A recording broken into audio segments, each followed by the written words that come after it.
प्यारे अभ्यर्थियों, राष्ट्रकवि Maithili Sharan Gupt college of education की ओर से डीएड और बीएड की संयुक्त कक्षाएं यूट्यूब के माध्यम से आपको प्रोवाइड कराई जा रही हैं। आज का जो टॉपिक है वो है शिक्षावाद। शिक्षावाद हमारे लिए एक महत्वपूर्ण स्रोत लेकर के आया है। इसका जो मूल तत्व है वो आदर्शवाद है। हमारे जीवन में आदर्शवाद की बहुत ही अहमियत नजर आती है। संस्कृति और संस्कार के बाद हमें जीवन के लिए आदर्शों की आवश्यकता होती है। उन आदर्शों पर चल करके हम भावी जीवन की सीढ़ियों को चढ़ते चढ़ते हम अपने लक्ष्य तक पाते हैं। आइए आज हम आदर्शवाद के विषय में अध्ययन करते हैं।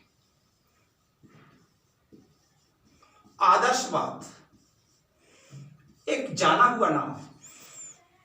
इसको कल्पनावाद भी कहा जा सकता है। इसको मनन कल्पनावाद भी कहा जा सकता है।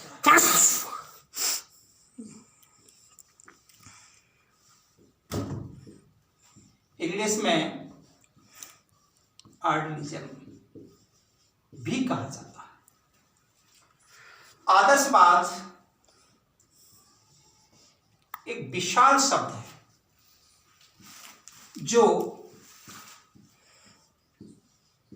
आत्मशक्ति से उत्पन्न हुआ। इस आत्मशक्ति में दो प्रकार की क्रियाएं होती हैं। एक होती है आध्यात्मिक,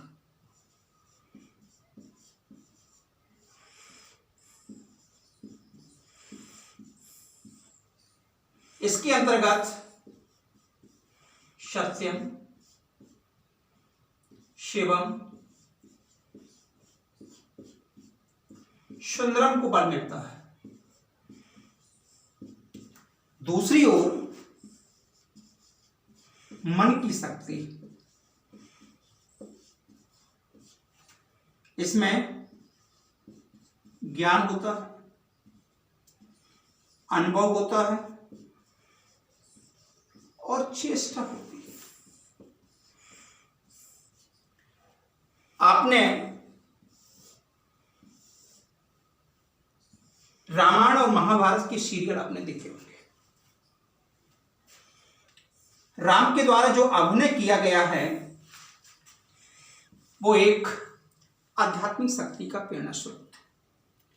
आध्यात्मिक शक्ति में मर्यादा समाहित होती है और मर्यादा सत्य की कसौटी पर अपने आप स्वतः प्रमाणित होती है।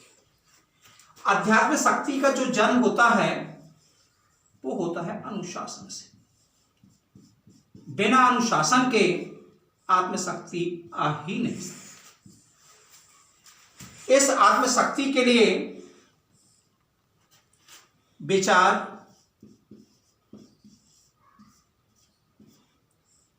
मूल,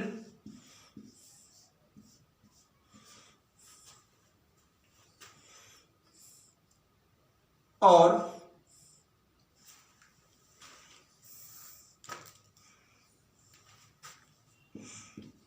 चेतना का होना आवश्यक होता है।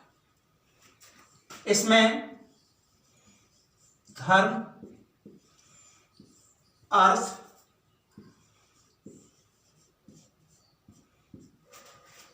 और गुप्त शक्तियां समाहित होती हैं। जीवन के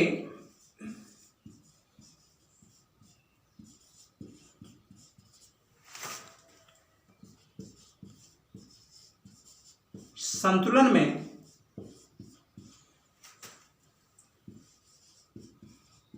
आदर्श होना एवं आदर्श का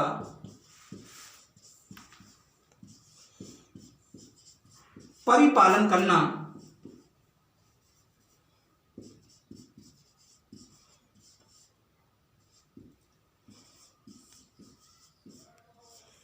आवश्यक होता है। भावी जीवन का निर्माण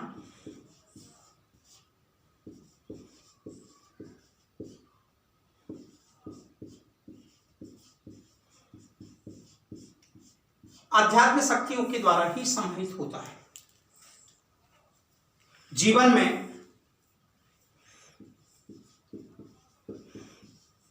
विचारों की क्रांति, आस्था, विश्वास इत्यादि के आधार पर हम आध्यात्मिक शक्तियों का उदय कर सकते हैं। आध्यात्मिक शक्तियों के उदय होने से हमारे अंदर ज्ञान का प्रादुर्भाव होता है। ज्ञान के प्रादुर्भाव से हमारे अंदर अनुभव उत्पन्न होता है और अनुभव से हमारे अंदर चेष्टा होती है और उस चेष्टा के अंतर्गत हम एक 100% अनुशासन का पालन करते हुए हम आत्मनियंत्रण एवं आत्म अनुभूति का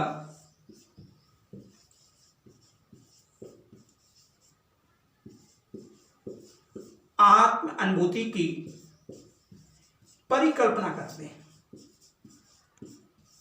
और इस परिकल्पना के द्वारा चाही गई जानकारी हमें गुप्त ज्ञान के द्वारा गुप्त ज्ञान एवं योग विद्याओं के द्वारा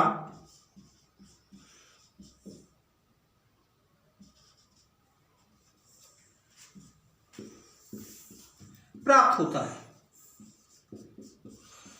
विद्या प्राप्त होती ही हमारे अंदर आत्मशक्ति का प्रादुर्भाव होता है और आत्मशक्ति के प्रादुर्भाव से हम आदर्शवाद की परिकल्पना कर सकते हैं। शिक्षा से हम जीवन के इर्द गिर्द जो अंधेरा है उससे हम दूर कर सकते हैं, लेकिन हमारे अंदर जो अंधेरा है उसको हम सत्य की कसौटी पर उतार करके सत्यम शिवम सुंदरम की परिकल्पना को साकार करते हैं। हम अपने आध्यात्मिक ज्ञान के द्वारा, हम अपने शक्ति के द्वारा काम और अर्थ के रहस्यों को जान लेते हैं। यह सारी जो प्रक्रिया है यह हमारे शरीर के अंतस्थ एवं मन मंदिर पर संपन्न होती है। इसका कोई प्रमाण नहीं होता है, इसे देखा भी नहीं जा सकता है। इससे उत्पन्न विचारों को, इससे उत्पन्न तर्क और विश्लेषण को हम अपने शब्दों के द्वारा, हम अपने कर्मों के द्वारा किसी न किसी क्रियाकलाप के रूप में प्रस्तुत कर सकते हैं और यही आदर्शवाद है। शिक्षा के माध्यम से हम बाहरी आवरण को संतुलन स्थापित कर सकते हैं, लेकिन आंतरिक जो संतुलन है वो हम आदर्शवाद के द्वारा ही स्थापित कर सकते हैं। यह जो महत्वपूर्ण टॉपिक है यह आपके जीवन के लिए एक आवश्यक भी है और अनिवार्य भी है। धन्यवाद।